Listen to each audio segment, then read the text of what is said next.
"Goodness gracious, it's my husband," said the giant's wife. "What on earth shall I do? Quick, jump in here." And Jack jumped into the oven just as the giant came in. Now, do you think it's a good idea for him to jump into the oven? I didn't think so either. Now, if you look at this illustration, look carefully. Is there something you notice about this picture? Right. If you look here, this is the outline of the giant's face, his shadow. That's how big he is. He was a big one, too. He had 3 cows tied to his belt. He threw them down on the table and said rudely to his wife, "Here, wife, cook me a couple of these for breakfast. But wait, what's that I smell? Fee, fi, fo, fum, I smell the blood of an Englishman." "Now, dear," said the wife, "it's nothing but the leftover smell of that little boy that you had for dinner yesterday. Go along and wash up, and by the time you come back, I'll have breakfast ready." So the giant went off, and Jack was about to jump out of the oven when the woman whispered, "Wait till he's asleep. He always has a nap after breakfast." So is the giant's wife really trying to protect Jack? Yeah, she is. She really is trying to keep him safe. At first, I honestly thought she was tricking him, telling him to hide in the oven. I thought he was crazy, and I thought she was going to cook him. But she's really trying to help him.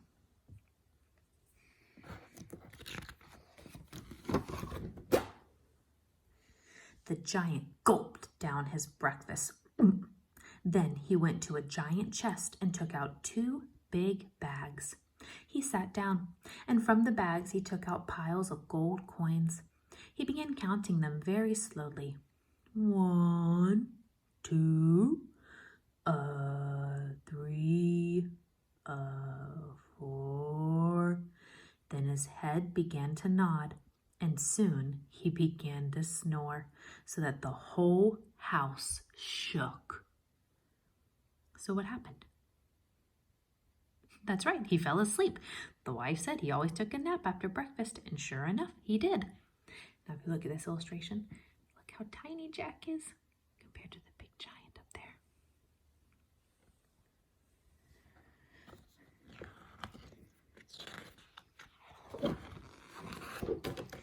Jack crept out of the oven, tiptoed past the giant, grabbed one of the bags of gold, which he could barely lift, and ran lickety-split back to the beanstalk.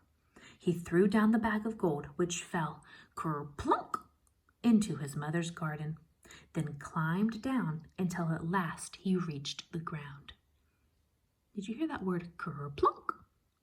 It's another sensory word like we talked about. It's helping us to kind of hear that sound it made when it fell and went plunk on the ground.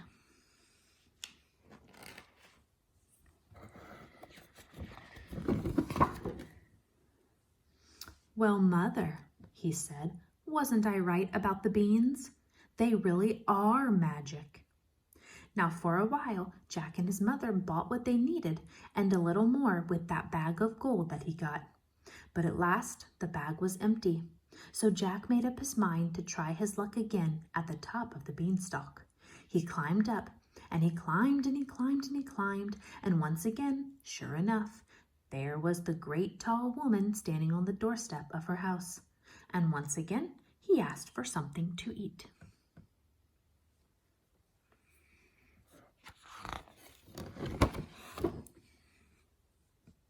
"Go away, boy," said the woman, "or else my husband will eat you up for breakfast."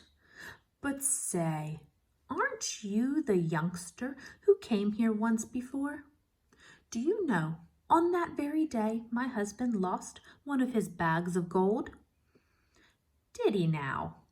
said Jack. "How very strange. Maybe I could help you find it. But I'm so hungry that first I must have something to eat." Now, what is Jack doing? He's pretending he doesn't know about that bag of gold coins. He's tricking that old woman. So the great tall woman gave him something to eat, but he had hardly taken a bite when Thump, thump, thump. They heard the giant's footsteps. Once again, the wife hid Jack in the oven. It all happened as it had before. In came the giant, bellowing, fee, fi, fo, fum. Then, after gulping down 3 boiled oxen for breakfast, the giant said, "Wife, bring me my hen and my golden harp."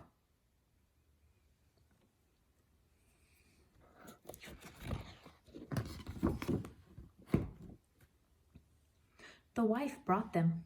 The giant looked at the hen and barked, "Lay!" And the hen laid an egg, all of gold. What does it mean he barked? Like a dog? No, it means he gave a loud order to make someone do something. So he barked at the hen or gave her an order to lay, and she did. "Sing," he said to the harp, and the golden harp sang beautifully. And it went on singing until the giant fell asleep and started snoring like thunder. It's another good sensory word. If you can think about how thunder sounds when it's storming outside, we can kind of hear the sound of the giant snoring. So that's a really good sensory word.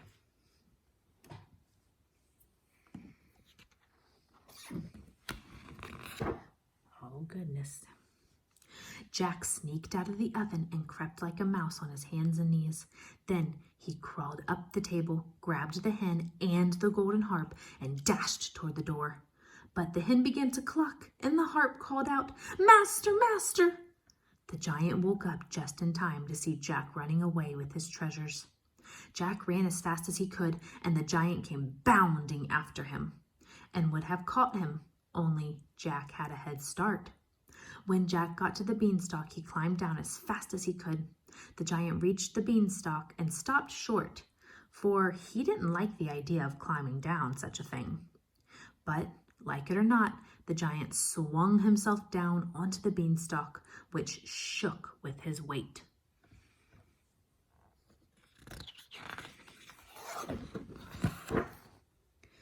By this time, Jack had climbed down and reached home. "Mother!" he cried. "Give me an axe and hurry!"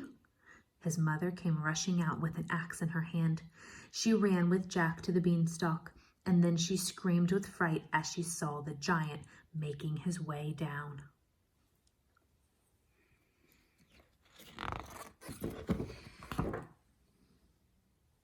Jack swung the axe and gave a chop at the beanstalk. The giant felt the beanstalk shake, and he stopped to see what was the matter. Jack gave another chop and another, and the beanstalk began to topple over. Then the giant fell down and broke his crown, and the beanstalk came tumbling after. Does that remind you of another nursery rhyme that you learned last year? Very good.